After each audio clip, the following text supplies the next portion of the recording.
अमरावती स्थित डफरिन अस्पताल के एनआईसीयू में वेंटिलेटर फटने से हुई भीषण आगजनी घटना के बाद अस्पताल परिसर का निरीक्षण करने पहुंचे जिलाधिकारी आशीष शेरेकर ने इस घटना पर दुख व्यक्त करते हुए बताया कि आगजनी घटना से जिन 36 बच्चों को रेस्क्यू किया गया उन्हें अलग अलग अस्पताल में भर्ती कर उनका मुफ्त इलाज कराया जा रहा है। शेरेकर ने स्पष्ट किया है कि पीड़ित परिवार से किसी भी प्रकार की फीस अस्पताल प्रशासन द्वारा नहीं ली जाएगी।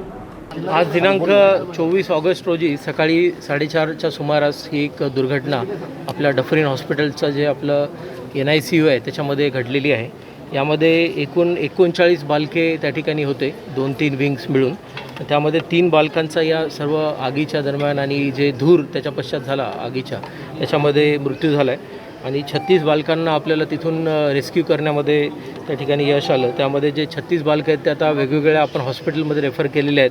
त्यामध्ये PDMCमध्ये 11 मुले आपले सध्या त्या ठिकाणी ॲडमिट आहेत। सुपर स्पेशालिटी हॉस्पिटलमध्ये 5 आहेत, मुर्के हॉस्पिटल येथे 8, होप हॉस्पिटल येथे 6, पारिजात हॉस्पिटल येथे 2 आणि 4 बालकांना आपण त्यांच्या मातांसोबतच त्या ठिकाणी ठेवलेलं आहे। तर जे 36 बालकं आहेत त्यांच्या पूर्ण तब्येतीवर आपण आता पूर्ण लक्ष ठेवून आहे आणि सर्व हॉस्पिटल्सला आम्ही बोलणं झालेलं आहे आणि यापैकी 3 हॉस्पिटलला तर आमच्या व्हिजिट्स पण झालेल्या आहेत आणि त्यांना आम्ही सूचना दिलेल्या आहेत की कुठल्याही प्रकारची फीस ही या मुलांच्या पालकांकडून आकारायची नाही। विनामूल्य हे त्या ठिकाणचं त्यांना इलाज करायचा आहे।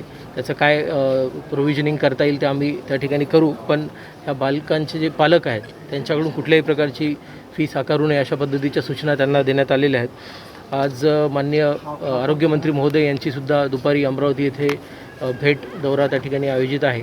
ते सुद्धा त्या ठिकाणी अधिक जे काही आणखी शासनातर्फे याच्यात मदत होऊ शकते त्याच्याबद्दल ते आपल्याला सांगतीलच। ज्या वार्डात आग लागली त्या ठिकाणी व्हेंटिलेटरवर 1 मुलगा आणि त्याच्या बाजूला 8 वॉर्मर्स असे 9 मुलं त्या ठिकाणी आपले होते आणि जे व्हेंटिलेटरवर जो मुलगा होता आणि त्याच्या बाजूला जे आणखी एक बालक होता असे 2 आणि आणखी एक तिसरा 3 जणांचा त्या ठिकाणी मृत्यू झाला त्या वॉर्डमधल्या आणि 6 मुलांना आपण तिथून बाहेर काढलेलं आहे। सर, व्हेंटिलेटर ऑडिट झालं होतं का, काय माहिती आहे?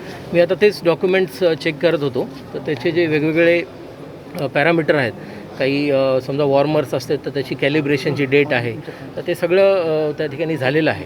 फक्त याच्यामध्ये आता ती जी कंपनी आहे शिलर कंपनी, याचा जो पुरवठा आपल्याला झाला होता पुरवठादारकाला पण नागपूरहून आम्ही बोलवलेलं आहे।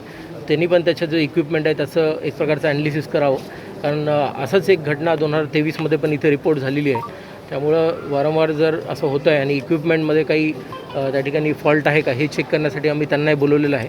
आमची पोलिसांची फॉरेन्सिकची टीमही सकाळी त्या ठिकाणी येऊन गेली। आम्ही सगळे जे माहिती आहे एक प्रकारचे आपण म्हणता येईल जसे सर्टिफिकेशन्स म्हणा किंवा काही आपल्याला फॉल्ट व्हिजिबली दिसतो आहे का, या सगळ्या माहिती आम्ही घेतो आहे आणि पूर्ण याच्यामध्ये चौकशी ही डिटेलमध्ये केली जाईल आणि त्याच्यानंतर याच्यामध्ये आपल्याला निष्कर्षाप्रती पोहोचता येईल। सर, फायर ऑडिट झालेलं आहे, फायर ऑडिट झालेलं आहे आणि फायर लागल्यानंतर फॉगर लागले नव्हते, फायर फॉगर सुरू झालं नव्हतं, त्यामुळे आग जे आहे ते मोठ्या प्रमाणात वाढ पसरल्याचं बोललं जातं। नाही, फायर ऑडिट हे दरवर्षीप्रमाणे याही वर्षी त्या ठिकाणी त्यांनी अप्लाय केलेलं आहे। आता ते एक एजन्सी नेमणूक करून त्याचं ते फायर ऑडिट करत असतात आणि राहिला प्रश्न त्या जे स्प्रिंकलर्स जे चालू नाही झाले तर आता फॉगर्स किंवा स्प्रिंकलर जे चालू नाही झाले तर आताच जे PWD इलेक्ट्रिकलचे पण कार्यकारी अभियंता आहेत त्यांनी सांगितलं की नॅशनल बिल्डिंग कोडच्या अनुसार जे ऑपरेशन थिएटर म्हणा किंवा आपले जे अशा पद्धतीचे जे NICU आहे त्याच्यामध्ये आपण हे जे स्प्रिंकलर्स आहे ही सिस्टीम त्या ठिकाणी लावत नाही आणि आपण जे एक प्रकारचं मॅन्युअली आपण फायर एक्सटिंग्विशर जे वापरतो आपले जे CO2चे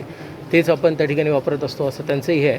पण ज्या अर्थी आता आपण तिथे सिस्टीम लावलेली होती आणि ती योग्य वेळेत काम नाही केली तर त्याची पण आपण चौकशी त्या ठिकाणी करणार आहे। पण ही वस्तुस्थिती आहे की ते स्प्रिंकलर सिस्टीम काम नाही केलं। पीडित कुटुंबाला काही मदत मिळणार? मी तेच आपल्याला सांगितलं। माननीय आरोग्यमंत्री महोदय यांचा दुपारी आता दौरा आहे, मी माननीय पालकमंत्री महोदयांशी पण बोललो, त्यांना पण या सगळ्या बाबतीमध्ये ब्रीफिंग दिलेली आहे आणि आता मी एवढं निश्चित सांगतो की जे बालक आपण वेगळ्या हॉस्पिटलमध्ये शिफ्ट केले त्यांना कुठल्याही प्रकारचं जे चार्ज हे ते हॉस्पिटल करणार नाही, त्याच्याबद्दल मी आता अधिकृतपणे आपल्याला सांगतो आहे आणि जे शासनाकडून जी मदत मिळणार आहे त्याच्याबद्दलची जे भाष्य आहे ते माननीय आरोग्यमंत्री महोदय दुपारी त्यांच्या व्हिजिटमध्ये करतील।